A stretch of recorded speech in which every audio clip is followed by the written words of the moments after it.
আর কয়েক ঘন্টা পরেই শুরু হচ্ছে তোমাদের মাধ্যমিক পরীক্ষা। আর এই মাধ্যমিক পরীক্ষায় বাংলায় দেখো তোমাদের সংলাপ এবং প্রতিবেদন থেকে দেখো যেই রচনা রয়েছে, শেষ মুহূর্তের প্রস্তুতির জন্য তোমরা অ্যাটলিস্ট একবার দেখে নাও মাধ্যমিক 2026 বাংলা। দেখো তোমাদের এখানে রয়েছে সংলাপ রচনা এবং প্রতিবেদন রচনা। তো দেখো এখান থেকে কয়েকটি গুরুত্বপূর্ণ যেগুলো কোয়েশ্চেন তোমাদের আসার মতো, দেখো এই কোয়েশ্চেনটি, প্রথম কোয়েশ্চেনটি দেখতে পাচ্ছ যে সোশ্যাল মিডিয়ার ভালো মন্দ নিয়ে দুই বন্ধুর মধ্যে কাল্পনিক সংলাপ রচনা করো। অর্থাৎ যেই সোশ্যাল মিডিয়া রয়েছে, সামাজিক যে যোগাযোগ ব্যবস্থা রয়েছে, সেই মাধ্যমের ভালো মন্দ মানে ভালো দিক এবং খারাপ দিকগুলো তোমার দুই বন্ধুর মধ্যে আলোচনা করে একটি সংলাপ তোমাদের রচনা করতে হবে।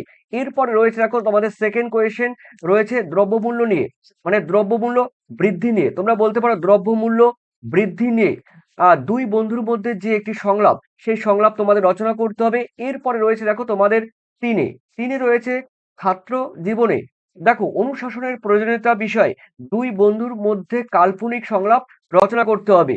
এরপরে রয়েছে আরেকটি ভিভিআই কোশ্চেন রয়েছে, দেখো বর্তমান যুগে দেখো প্লাস্টিকের ব্যবহারের কুফল কুফল নিয়ে দুই বন্ধুর মধ্যে একটি সংলাপ রচনা করতে হবে।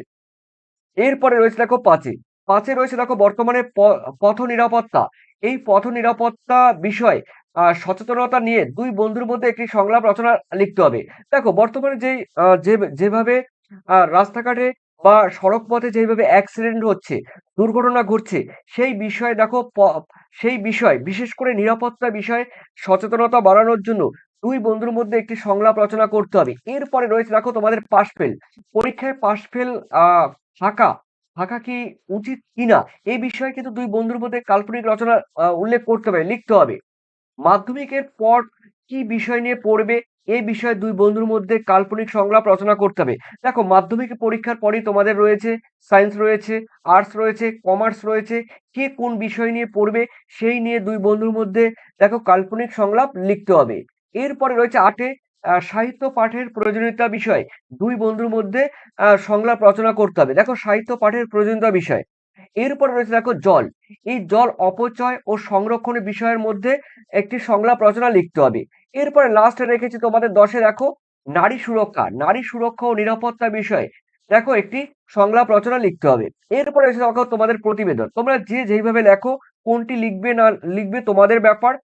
দেখো তো আমি বলবো তোমাদের যেটা সুবিধা সেটাই তোমরা লিখবে। তো প্রতিবেদন রচনার ক্ষেত্রে আমি রেখেছি তোমাদের জন্য দেখো রক্তদান জীবনদান এ বিষয়ে প্রতিবেদন কিন্তু রচনা করতে হবে। তারপর রয়েছে দেখো তোমাদের তোমার বিদ্যালয়ে আয়োজিত বিজ্ঞান প্রদর্শনী নিয়ে একটি প্রতিবেদন রচনা করতে হবে। প্লাস্টিক দেখো দূষণ সম্পর্কে, প্লাস্টিক বর্জন আমাদের আমাদের কি বাঁচাবে, এই বিষয়ে একটি প্রতিবেদন রচনা করতে হবে। দেখো প্লাস্টিকের যে বর্জন, সেই প্লাস্টিকের বর্জন আমাদের কি বাঁচাবে, এই বিষয়ে একটি প্রতিবেদন রচনা করতে হবে, লিখতে হবে। দেখো প্লাস্টিক কিভাবে আমরা বর্জন করব, তাকে এড়িয়ে চলবো, প্লাস্টিকের বিকল্প হিসেবে কোন দ্রব্য আমরা ব্যবহার করতে পারি, সেই বিষয়ে কিন্তু একটি প্রতিবেদন রচনা করতে হবে। এরপরে দেখো একটু আগেই বললাম, দেখো আর দেখো পথ নিরাপত্তা সম্পর্কে সচেতনতা বিষয়ে একটি প্রতিবেদন রচনা করতে হবে, যেটি সংলাপ ছিল। এখানে কিন্তু প্রতিবেদন রচনা করতে হবে এই পথ নিরাপত্তা সম্পর্কে।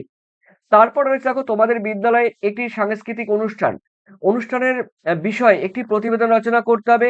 এরপরে রয়েছে দেখো আহ, উম, অতিবর্ষণ অতিবর্ষণে প্লাবিত বা বন্যা হলে পশ্চিমবঙ্গের যে সমস্যাগুলো হয় বা কি ধরনের সমস্যা ক্রিয়েট হতে পারে বা কিরকম পরিস্থিতি তৈরি হতে পারে, এই বিষয়ে পত্রের জন্য একটি মানে প্রতিবেদন রচনা করতে হবে। এরপরে দেখে নিচ্ছি তোমাদের সাথে তোমার এলাকায় এবছর বইমেলা হচ্ছে কিনা, হচ্ছে একটি এ নিয়ে একটি প্রতিবেদন রচনা করতে হবে।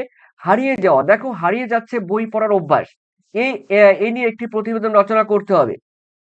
কারণ সবাই এখন মোবাইল নিয়ে ব্যস্ত, ঠিক আছে? যে বই পড়া আগে একটা সময় ছিল, প্রত্যেকটি মানুষের কাছে কিন্তু বই ছিল একটি অমূল্য সম্পদ।